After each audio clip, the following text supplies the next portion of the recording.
Israel-Palestine conflict, Ireland lights the fire. Will it catch on? A Palestinian woman weeps while Israeli settlers move her family's belongings from a house in the East Jerusalem neighborhood of Sheikh Jarrah. This took place on December 1, 2009. Photo, Dan Balil-DAP. In a historic move, the Irish Parliament has passed a motion that condemns Israel's de facto annexation of Palestinian territories after the recent bombardment of Gaza by Israel. Ireland has become the first EU member state to pass such a motion. The Irish Minister for Foreign Affairs Simon Coveney during the debate said, "We need to be honest with what is happening on the ground and call it out." John Brady, Foreign Affairs spokesman of Sinn Féin, the party that tabled the motion, asserted, "We are boldly stating that Israel is acting illegally under international law." Sinn Féin's leader Mary Lou MacDonald tweeted, "The motion must mark new assertive, consistent confrontation of Israeli crimes against Palestine." For all latest news, follow the Daily Star's Google News channel. An EU member state officially recognizing the de facto annexation of Palestinian lands by Israel is a significant development for Palestinians who have endured Israeli aggression and suppression for decades now.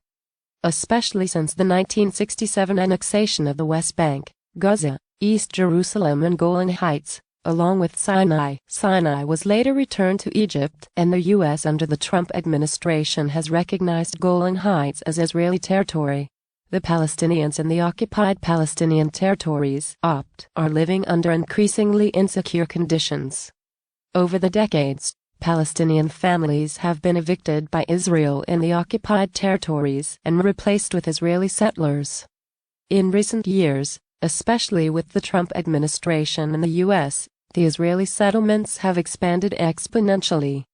According to a CGTN report, in the first 2 years of Trump's presidency, Jewish settlements in East Jerusalem grew 60% compared to the 2 years before Trump was elected. The watchdog group Peace Now has found, after battling for the data from the city, at least 112 Palestinian housing units were demolished in the first 7 months of 2019. The most in any since at least 2004, the Israeli rights group B'Tselem reported. The recent escalation between Israel and Hamas was sparked after the eviction of Palestinian families from the Sheikh Jarrah neighborhood of East Jerusalem.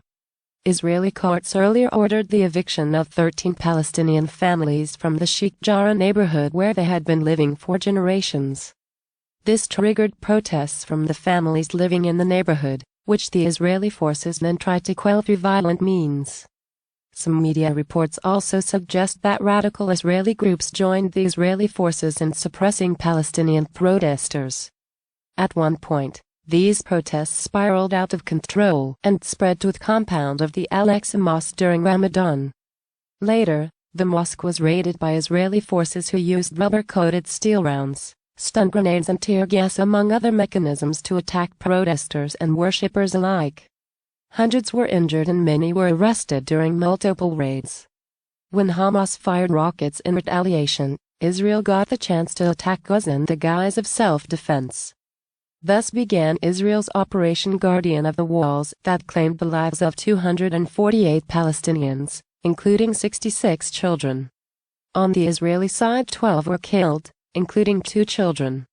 Even when Gaza was being bombarded by Israel, communal tensions increased in many parts of the occupied Palestinian territories, and more than 25 Palestinians have been killed in the occupied West Bank alone by Israeli forces. In a report titled Israel and Occupied Palestinian Territories 2020, Amnesty International wrote, Israel continued to impose institutionalized discrimination against Palestinians living under its rule in Israel and the occupied Palestinian territories (OPT).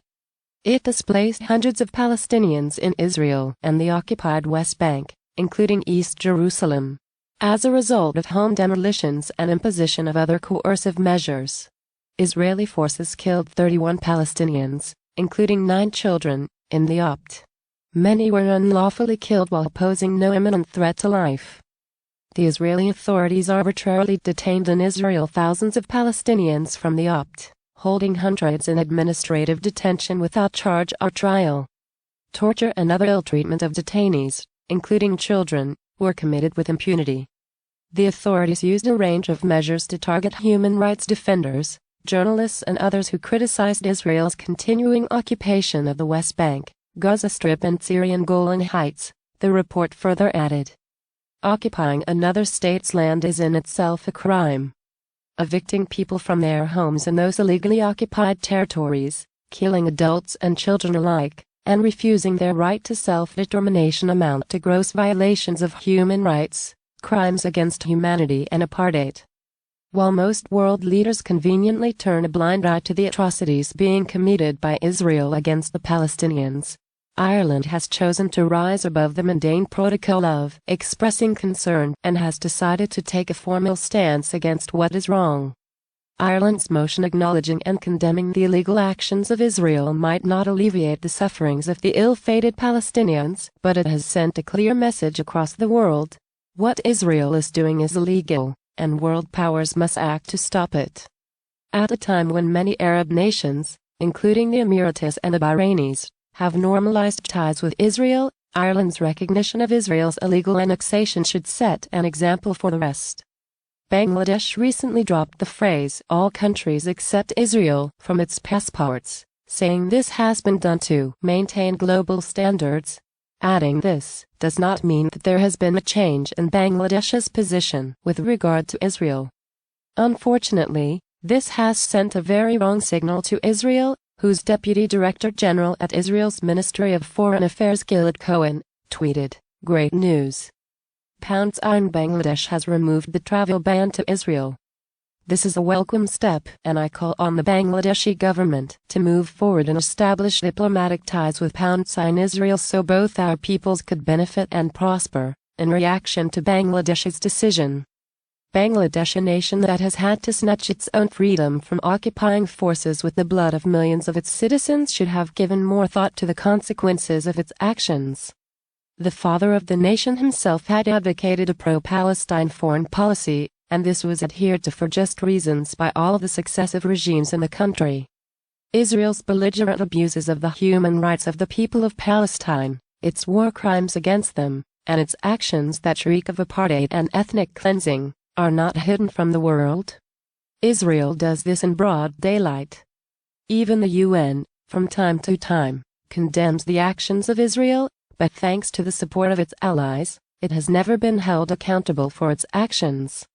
And given the way the U.S. is cajoling the Arab countries to normalize ties with Israel, it seems justice for the Palestinians is still a far-fetched dream. But even amidst the gloom, the stance of Ireland gives hope to humanity, hope that someday the Palestinians will have enough moral support to drive home their right to self-determination. No people or nation should have to endure being dispossessed, displaced from their own lands, and forced to live a life robbed of basic dignity and security. Let Ireland's actions, despite its limitations, be a signal fire for other nations. Tasneem-Taib is a columnist for the Daily Star. Her Twitter handle is @TasneemTaib.